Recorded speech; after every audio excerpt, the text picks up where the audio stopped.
Bonjour tout le monde. Alors, cette vidéo en fait elle est divisée en deux parties. Dans la première, on va s'intéresser à la récupération des données d'une voiture quelconque à l'aide des services web. Et donc, lors du clic de ce bouton, on va diminuer ou bien réduire la quantité d'une voiture à l'aide aussi des services web plutôt que de manière statique comme on a fait donc ici. Et pour la deuxième, en fait, on va essayer de corriger un petit peu que vous avez sûrement rencontré lors de la récupération de la liste des voitures. Donc, je vais vous montrer. Donc, de cette façon-là, lorsque en fait vous sauvegardez vos travaux, donc vous allez voir qu'en fait vous avez ici une page blanche. Donc vous n'allez récupérer ces voitures-là que lorsque en fait vous cliquez sur le Hot Restart. Donc de cette manière-là, vous pouvez en fait récupérer la liste des voitures. Donc juste un instant, on va attendre un peu qu'il récupère la liste des voitures. Et voilà. Donc, comme je vous ai dit, c'est que lors de la deuxième partie, on va s'intéresser à la correction de ce petit bug-là et je vous expliquerai après donc quelle est l'origine en fait de ce bug-là. Donc maintenant, retournons à notre première partie, c'est qu'on va récupérer, disons, les données d'une voiture de manière dynamique à partir des services web plutôt que de manière statique en passant, disons, les paramètres affichés dans le constructeur du custom widget en question. Donc, en fait, on ira directement donc, vers le fichier Dart concernant donc, cette interface-là. Donc, si vous vous rappelez bien, en fait, on a déclaré des attributs ici, qu'on les a initialisés à travers le constructeur, et ensuite on les a utilisés directement dans le build de cette façon-là. Et ensuite, lors de la décrémentation, on a en fait déclaré, disons, une variable globale. Donc, par exemple, initialisé à 30, donc on la décrémente à chaque fois. Maintenant, ce qu'on va faire, c'est de récupérer toutes ces données-là à travers le service web. Donc, en fait, il y a un route donc, dans le service web qui permet de récupérer les détails d'une voiture quelconque, c'est à travers leur ID. Du coup, en fait, donc on va faire la modification nécessaire en fait sur ce constructeur-là pour pouvoir récupérer les données d'une voiture à travers leur ID. Par exemple, ici, j'ai les données des voitures qui se trouvent maintenant dans la base de données. Je vais, par exemple, essayer de récupérer la voiture qui est Peugeot 208 à travers cette ID-là. Donc, ce que je vais changer, en fait, c'est qu'ici, au lieu de passer tous ces paramètres-là, je vais passer en paramètre seulement l'ID, de cette façon-là. Donc, et je dois, disons, effectuer donc les changements nécessaires, ou bien les modifications nécessaires, c'est qu'ici, j'aurai besoin seulement de car ID, de cette façon-là. Et donc, je n'ai plus besoin en fait de tout le reste. Donc, de cette façon-là aussi. Donc, ensuite, on va ne laisser que car ID de cette façon-là. Donc, je n'ai plus besoin de reste. Voilà. Maintenant, j'ai effectué les modifications nécessaires pour que je ne puisse en fait passer que l'ID de la voiture en question. Donc, de cette façon, maintenant, on va effectuer, disons, les modifications nécessaires. Donc, dans le build mais avant, n'oubliez pas, c'est que je dois récupérer les données d'une voiture à travers le service web, mais ou donc, comme d'habitude, dans l'init state. Donc, voilà, de cette façon-là. Donc, maintenant, comment je dois récupérer ces données-là? N'oubliez pas, donc, de la même manière, en fait, c'est que je dois importer le package HTTP. Donc, as, par exemple, HTTP. Donc, en fait, c'est un alias qu'on peut donner donc pour identifier à ce package-là. Je peux donner même Ali ici, il n'y a aucun souci. Le souci, c'est que je dois l'identifier avec un alias, n'importe quel nom, hein. Pourquoi? Parce qu'en fait, il y a par exemple des méthodes get ou set et ainsi de suite qui sont get, pardon, ou bien patch ou bien post, ainsi de suite, qui sont définies dans ce package-là. Il se peut que l'utilisateur, disons, crée son propre méthode à sa propre méthode, disons, avec le nom get ou bien avec le nom de poste et tout. Du coup, il y aura une confusion. C'est pour ça qu'on utilise un petit alias ici qu'on a appelé par exemple HTTP pour pouvoir faire appel à ces get ou bien à ces postes-là à travers HTTP. C'est clair. Donc, ce n'est pas obligatoire en fait de mettre un alias ni de mettre HTTP. On peut mettre Ali, Mohamed, Saleh, ainsi de suite. Bon. Donc, voilà. Donc, et n'oubliez pas aussi donc d'importer en fait. Donc, c'est Dart convert. Voilà, donc ce package il est utile en fait pour convertir le JSON en map et ainsi de suite. Donc voilà, maintenant retournons à notre site. Donc pour pouvoir récupérer donc nos données, qu'est-ce qu'on doit faire? C'est http.get, bien sûr. Donc je vais récupérer l'URL directement pour gagner du temps. Voilà. Donc ça c'est l'URL. Donc pour récupérer une liste de voitures et pour récupérer une voiture en question, c'est que tout simplement c'est ça l'URL, c'est que je dois en fait slash utiliser slash après car et j'ajoute l'ID de la voiture en question. Donc puisqu'on a passé l'ID donc à travers le constructeur, c'est que tout simplement je vais faire widget.carID de cette façon là. Et donc ensuite maintenant, j'ai essayé de récupérer la voiture à travers son ID. Donc, qu'est-ce qu'il me reste à faire? C'est que je procède au traitement de ces données-là. .then, bien sûr. Donc, n'oublions pas le point virgule. Donc voilà, en fait, je vais avoir ici, disons, une méthode anonyme. Donc, quel est le type de paramètre? C'est http.response. Donc, je vais l'appeler ce paramètre, par exemple, response de cette façon-là. Je n'ai pas besoin d'une expression lambda, donc du coup je vais faire ici.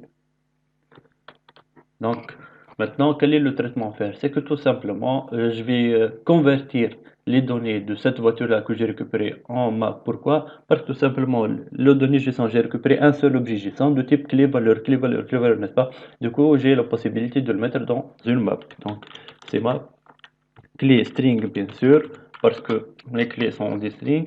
Et par contre, disons, le type de ces valeurs-là, c'est dynamique. Pourquoi? Parce que tout simplement la quantité elle est de type int, alors que les autres de type string. Du coup, on doit mettre dynamique pour gagner du temps. Donc voilà, pour pouvoir, disons, accepter des types hétérogènes. Donc je vais l'appeler par exemple car run server. Donc je dois récupérer cette voiture d'eau, en fait, de response. La response, elle contient, disons, les valeurs retournées à partir du serveur. Donc, je dois la convertir, bien sûr, vers map à travers JSON. Point. Donc, décode. Donc, je dois mettre ici, donc, response. Point, body, bien sûr. Et voilà. Donc, maintenant, j'ai mes données, disons, de cette voiture-là. Qu'est-ce qu'il me reste à faire en fait? C'est, disons, de créer une voiture à partir de ces données-là. Donc, je vais par exemple ici déclarer une voiture. Donc, je vais l'appeler car de cette façon-là. Donc, je dois importer en fait ce car. Voilà. Puisque la classe car, elle se trouve ici. Donc, du coup, je dois l'emporter de cette façon-là. Et en fait, je dois ajouter ici donc l'ID au car, c'est car ID. Pourquoi? Parce que tout simplement, lorsque je veux par exemple décrémenter le nombre de voitures en stock, c'est que je dois utiliser aussi l'ID pour pouvoir décrémenter la quantité de cette voiture-là. C'est pour ça qu'en fait j'ai besoin de l'ID. Donc ensuite je vais ajouter donc le car ID dans les paramètres optionnels. Donc de cette façon-là, donc je vais mettre car ID. Voilà. Donc ensuite, je vais régénérer la méthode toString au cas où j'aurai besoin d'afficher les détails. Voilà, donc très bien. Donc, on passe à la suite maintenant. Maintenant, puisqu'on a créé notre variable qui va contenir la voiture, donc on n'a qu'à récupérer en fait les variables à travers ce car from server. Donc, ce sera car égale car. On n'a pas besoin de new car ici. Pourquoi? Parce que tout simplement, puisqu'on utilise une version de Dart supérieure à 2.0, du coup, on n'a pas besoin de créer, d'utiliser le mot-clé new. Donc, en fait, je dois lui passer, donc, quels sont les paramètres obligatoires? Donc, ce sont carmake et carmodel. Donc, on a seulement de faire comme ça. Donc, on doit récupérer, donc, disons, la valeur avec la clé make. Je pense que c'est make le premier. Voilà, make, et ensuite c'est le mode. Donc, c'est car make, ensuite c'est car model. Donc ensuite, pour en fait afficher tous les détails de la voiture, on a besoin du make, model, description, quantity et de l'image, n'est-ce pas? Donc, et n'oublions pas l'ID aussi, puisqu'on va en fait faire une modification de quantité à travers l'ID. Donc, on aura besoin de car ID. Donc, il doit mettre ici l'ID. Donc, ensuite, j'aurai besoin de description. Donc, je dois mettre la description récupérée à partir du serveur web, du, du web service, pardon. Donc, description, voilà. Donc, il nous reste maintenant l'image. Donc, voilà. Donc, et pour finir, en fait, c'est la quantité. Donc, en fait, puisque la quantité qu'on a récupérée elle est de type string, on doit la convertir vers un entier. Donc, du coup, on doit utiliser int.parse de cette façon-là. Et on doit lui passer, disons, la valeur qu'on va passer, qui est, disons, quantité. Voilà, mais faites attention ici. Il se peut que d'une certaine façon, l'encodage qu'on a récupéré donc, de cette valeur quantité, il n'est pas compatible avec le parsing. Du coup, pour s'assurer qu'on a un codage correct pour pouvoir le parser, on n'a qu'à utiliser .toString tout simplement. Donc, pour s'assurer que c'est un encodage correct. Donc, de cette façon-là. Donc, voilà. Nous avons maintenant notre voiture, elle est prête. Donc, nous avons maintenant qu'à utiliser, nous allons qu'à utiliser, disons, ces paramètres-là qu'on a récupérés dans le cadre, ici. Donc maintenant, pour pouvoir récupérer une image, tout d'abord, on n'a plus besoin de asset, mais plutôt network. De cette façon-là, disons que je vais récupérer base URL comme on a fait avec l'autre exemple. Donc, de cette façon-là. Donc, pour récupérer une image, je vais faire comme ça, base URL plus k, donc URL image de cette façon-là. Donc pour le modèle, ça sera un make plus modèle, n'est-ce pas? Donc c'est car.make plus car.carModel. Et disons que je vais faire un petit espace ici, donc pour espacer un peu les deux textes de cette façon-là. Donc pour la description, donc c'est car.description. Voilà, et donc pour la quantité maintenant, donc ça sera car.quantité, donc point au string bien sûr, puisque c'est un entier, on doit le traiter en tant que string pour pouvoir l'afficher dans notre texte. Et maintenant, on n'a plus besoin, disons, de tout ça dans notre, on précède ici, pour l'instant. Donc, de cette manière-là, je peux récupérer, disons, toutes les données de cette voiture avec cette ID, donc dans notre widget ici. Donc, puisque plutôt que d'utiliser, disons, des valeurs statiques, j'ai récupéré, disons, les données de cette voiture à travers service web. Donc, avec cette URL-là, ensuite, j'ai créé donc, une instance de car à travers les données récupérées, donc pour ensuite réutiliser ce car-là, donc pour, disons, l'affichage des données. Donc, de cette façon, maintenant, je dois faire un hot restart en fait. Donc voilà, ça c'est un petit bug donc qui est le même bug en fait que la récupération de liste qui est avec une page blanche. Je vous montrerai ensuite comment on peut corriger ce petit bug là, mais pour l'instant on va le traiter, disons, provisoirement, on va faire comme ça. Donc disons cette state et je vous montrerai comme je vous ai promis donc dans la deuxième partie, donc comment peut-on corriger ce problème là.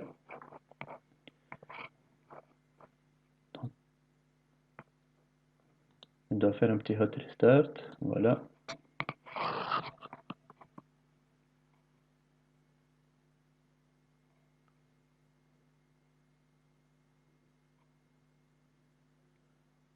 Et voilà, comme vous pouvez le voir, en fait, on a récupéré donc l'image de Peugeot 208 et les détails qui se trouvent dans le service web. Comme vous pouvez le voir ici, c'est que j'ai Peugeot 208, donc la description c'est This is the description, et voilà l'image de cette, disons, voiture-là.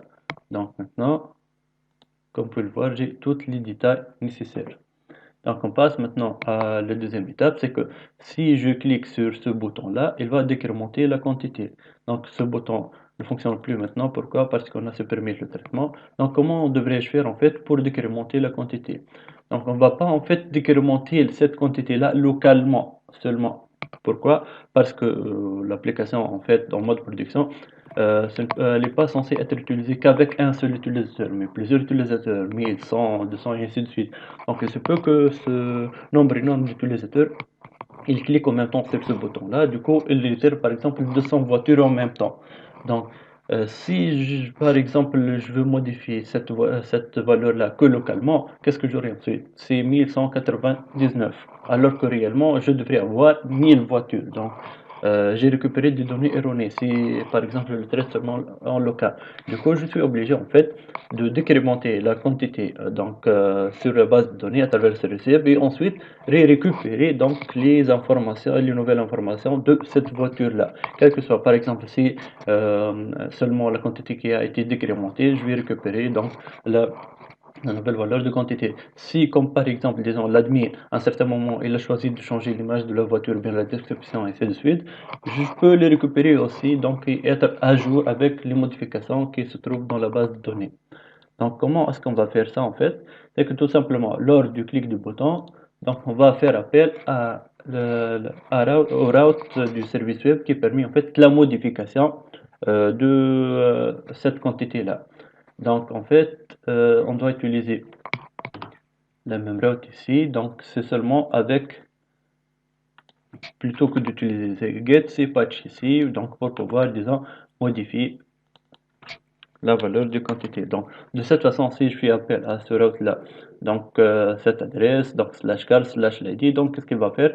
Il va décrémenter de 1 donc la quantité de cette voiture-là. Donc, bien sûr, .den.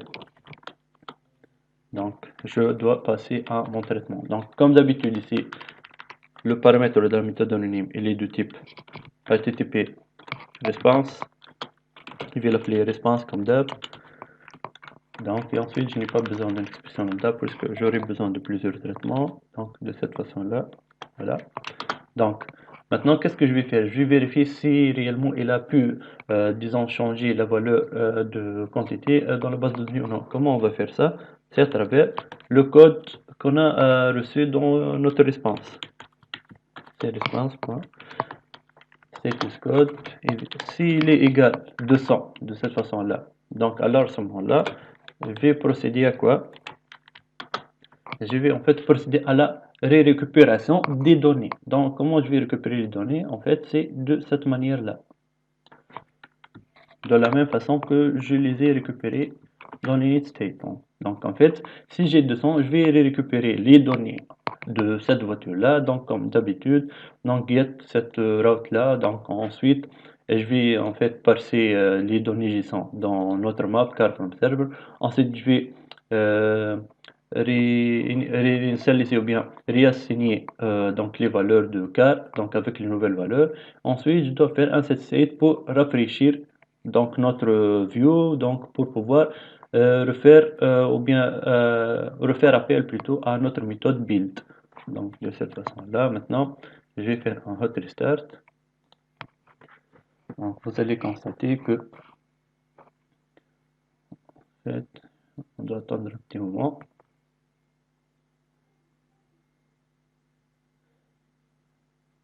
Donc voilà. Donc maintenant, la quantité de cette voiture-là, elle est à 1200. Lorsque je vais cliquer sur ce bouton, qu'est-ce qu'il va faire en fait?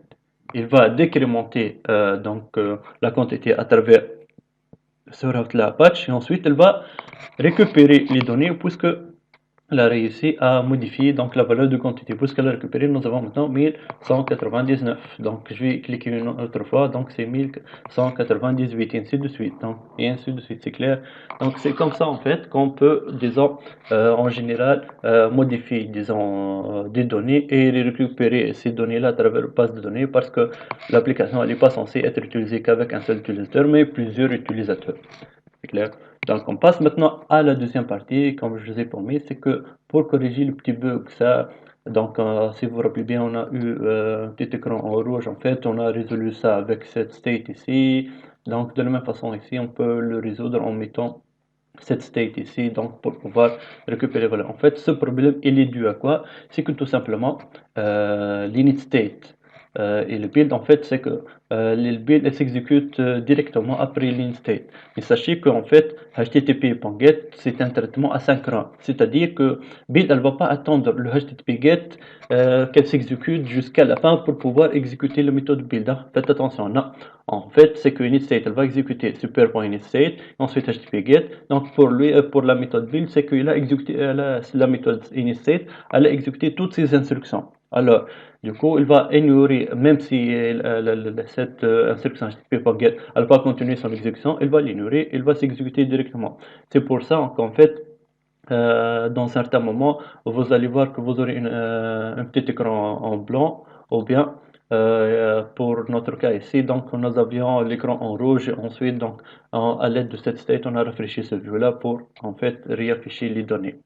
Donc c'est ça la cause en fait de, disons, de ce petit bug-là. Comment peut-on le corriger?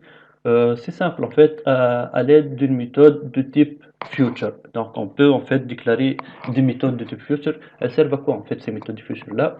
C'est que ils désignent que je vais attendre donc une valeur de retour dans un délai quelconque. C'est-à-dire que je ne vais pas récupérer la valeur immédiatement, mais je dois attendre un certain moment pour récupérer cette valeur-là. Donc c'est à ça que ça sert les futures. Et puisque ici, donc à travers HTTP GET, on est en train de faire quoi en fait? C'est qu'on doit récupérer donc une valeur quelconque, donc dans un délai indéterminé. On ne sait pas quand on va t récupérer donc cette valeur-là. On ne va pas la récupérer immédiatement. Du coup, donc, il est préférable d'utiliser cette méthode future pour mentionner un autre programme Dart plutôt, qu'en fait, je vais récupérer donc delay de response donc par rapport à mon traitement. Donc, je vais vous montrer en fait comment peut-on utiliser donc cette future là. C'est que tout simplement, donc, en fait, je vais déclarer ici une méthode de type future de cette façon-là. Future elle est de type générique. Donc, quel est le type générique ici? Disons, c'est le type de retour. Donc, si vous consultez peut-être la documentation de Flutter, vous allez voir qu'en fait, généralement, qu'est-ce qu'il fait ici? Donc, c'est l'objet en question, c'est-à-dire normalement, je dois mettre car ici de cette façon-là. Donc, c'est-à-dire que je vais retourner une seule voiture ou bien un ensemble de voitures. Donc, c'est le cas là. Mais peut-être c'est un peu compliqué pour vous pour l'instant. Pourquoi? Parce qu'on doit utiliser ce qu'on appelle le factory ici, donc pour pouvoir récupérer ces données-là et faire le parsing JSON et tout. Donc, je vais vous montrer en fait une astuce plus simple donc pour pouvoir utiliser Future. Et si vous voulez ensuite que vous consultez la documentation et être un peu plus professionnel, donc du coup vous pouvez faire ça, utiliser Factorito. Mais pour l'instant, je vais vous montrer une astuce qui marche très bien, bien évidemment, et que vous pouvez l'utiliser. Donc c'est plus facile à comprendre. Donc je vais par exemple retourner un bool ici, c'est un booléen, c'est-à-dire, donc je vais vous montrer à quoi il va servir en fait. Donc je vais appeler cette méthode-là par exemple fetchCars, parce que je vais, disons, chercher un ensemble de voitures. Donc, ici, c'est async, puisque c'est une méthode qui va s'exécuter en mode asynchrone et non pas synchrone. Donc, maintenant, dans cette méthode-là, donc, je dois déclarer, qu'est-ce que je vais récupérer en fait? Je vais récupérer à travers http.get, n'est-ce pas? Donc, c'est ça mon traitement asynchrone en fait que j'utilise dans initState. Du coup, qu'est-ce que je vais faire? Je vais déclarer une variable, disons, qui va recevoir les valeurs de http.get. Donc http.get, elle est de quel type en fait? Elle est de type http response, n'est-ce pas? Donc c'est http.response. Donc je vais nommer cette variable par exemple response. Donc égale, donc de cette façon-là, elle va recevoir les données à travers le get. Mais faites attention aussi, puisque c'est un traitement synchrone, je dois mettre ici await de cette façon-là. Donc en fait, qu'est-ce qu'il va faire? Donc il va attendre la réception de données à travers HTTP.get pour pouvoir procéder à l'exécution des autres instructions. C'est clair? Donc les autres instructions, c'est quoi en fait? Ce sont ces instructions-là. Donc dans des, qui se trouvent tous dans des, c'est-à-dire ces instructions-là. Donc de cette façon, en fait, c'est que après la récupération des données dans l'espace, je dois faire quoi? Je dois en fait parser les données du body du response, donc dans une liste en fait, et ainsi de suite. Vous avez vu ça, donc je ne vais pas m'attarder à l'expliquer, voilà. Donc de cette façon-là, en fait, nous avons créé notre méthode future qui va mentionner au programme Dart ou bien à Flutter que je vais recevoir le délai de response. Donc maintenant, je n'ai plus besoin de ça en fait. Donc maintenant, j'ai besoin de déclarer, disons, une variable de type futureBall pour recevoir, disons, ce traitement. Donc, par exemple, futureBall, je vais l'appeler par exemple futureCars de cette façon-là. Donc, je vais retourner maintenant à notre future. On a utilisé tout le traitement. Alors, c'est quoi l'utilité de bool alors? C'est que tout simplement, après avoir terminé, effectué tout mon traitement, je vais retourner ici. Donc, return true. Voilà. Pourquoi? Parce que avant de, disons, de faire ce return true, future elle n'avait aucune valeur, même pas false. Hein. False c'est une valeur après tout, faites attention. Donc future avant de recevoir ce true là, elle n'avait aucune valeur, ni true ni false. Et ensuite je vais retourner un petit true, c'est-à-dire lorsque j'ai effectué tout mon traitement, j'ai retourné un true, donc et maintenant notre future elle contient une valeur qui est true. Je peux retourner aussi un false. Donc ça c'est une valeur aussi. Donc vous devez faire attention, c'est que future, avant de faire cette expression return, elle contient aucune valeur, undefined. C'est clair, nul on peut dire aussi. Par contre, lorsque je vais mettre return true, maintenant elle va contenir la valeur true. False aussi, on la considère comme une valeur, je répète. Donc faites attention, donc par défaut elle n'est pas à false, mais à nul ou bien undefined on peut dire aussi. Donc, qu'est-ce qu'on va faire maintenant? On doit réellement récupérer, on a dit, les données dans init state, n'est-ce pas? Donc, qu'est-ce que je dois faire? C'est tout simplement future cars, elle va recevoir donc cette méthode-là qui est fetchCar. Donc, je dois appeler fetchCars plutôt, donc de cette façon-là. Donc, c'est fetchCars. Et voilà. Donc, de cette façon, en fait, notre variable futureCars, elle va recevoir donc boolean, ce boolean, c'est-à-dire true, lorsqu'il va effectuer le traitement nécessaire. C'est clair. Donc, maintenant, quelles sont les modifications à apporter pour prendre en considération ce future-là? C'est que plutôt que d'utiliser directement, par exemple, ce list view directement dans le body, donc on va effectuer une petite modification, c'est qu'on doit utiliser un widget qui s'appelle Future Builder. C'est clair.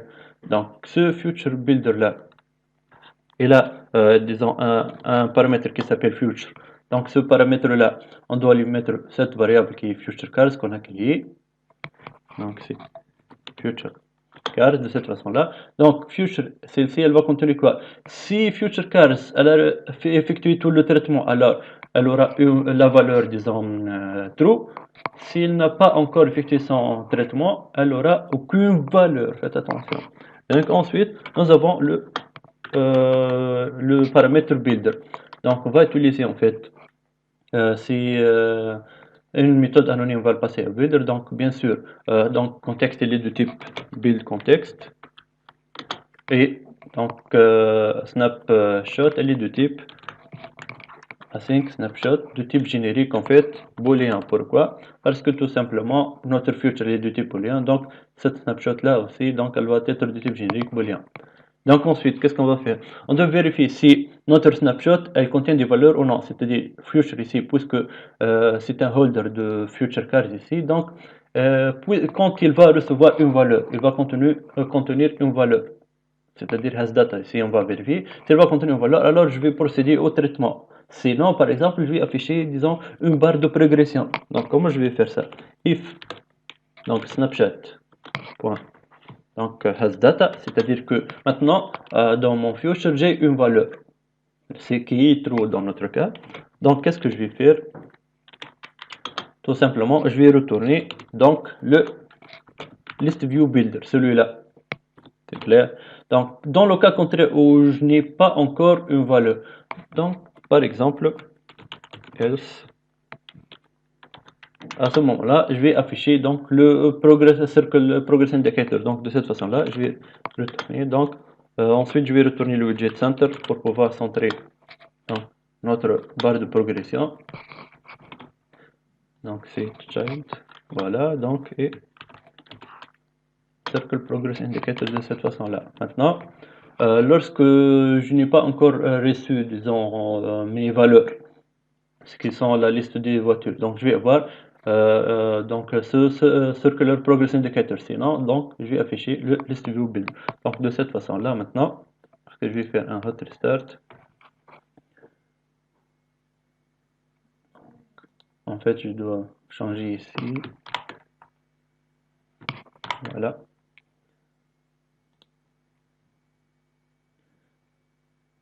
Juste un instant, voilà. Donc je vais faire un hot restart maintenant pour récupérer la première interface, voilà.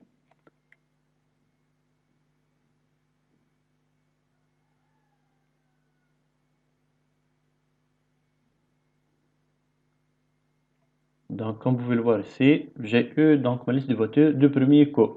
Donc je vais effectuer la même modification, disons, donc sur cette interface-là. Donc ce qu'on doit faire réellement maintenant, c'est quoi? De la même façon, en fait, créer une méthode de type future.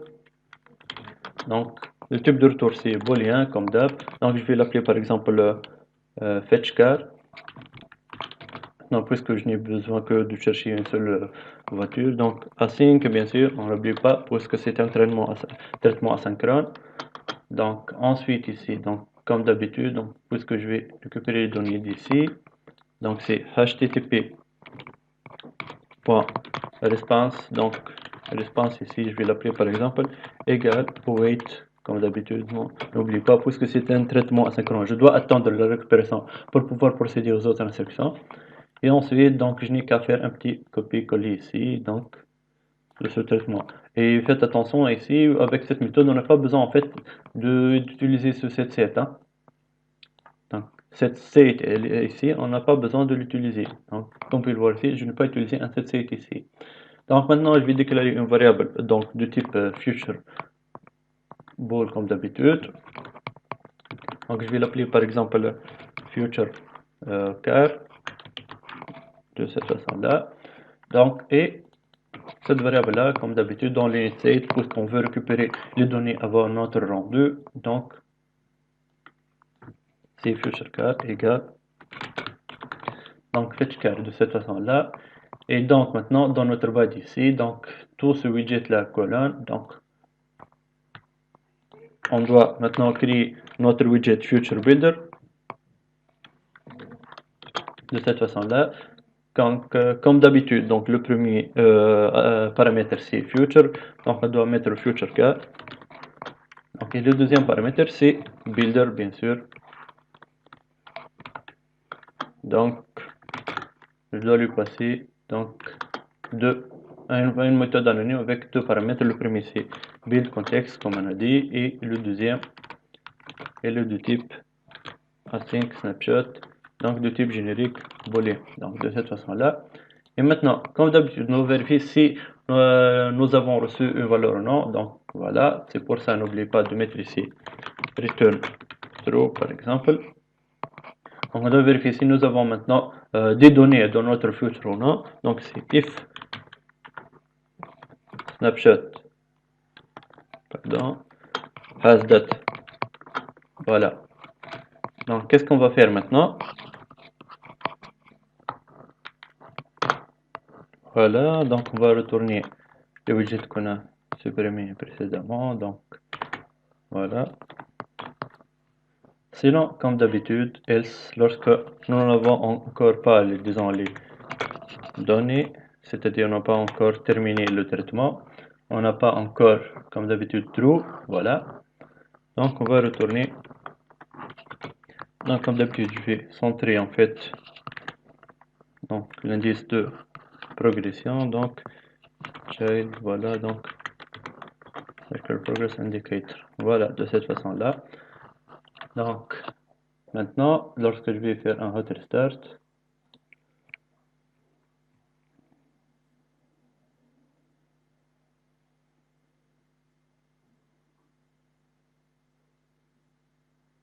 donc comme vous avez pu voir, il y avait une barre de progression Et vite fait, tac tac, on a vu, disons, la liste. Maintenant, je vais juste afficher les détails de cette voiture-là.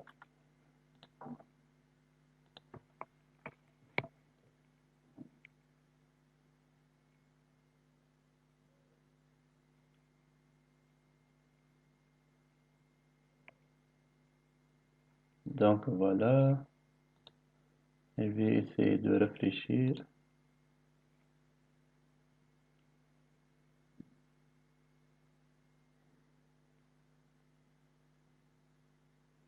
Là, comme vous avez pu le constater, je n'ai plus l'écran en rouge. C'est clair. Donc maintenant, donc de cette façon-là, j'ai pu corriger en fait le petit bug que nous avions avant lorsque on a lancé le traitement asynchrone et il passe directement au build sans que attendre, disons, le traitement asynchrone du HTTP. Donc voilà, voilà, j'espère donc que ça vous a plu et je vous dis à la prochaine.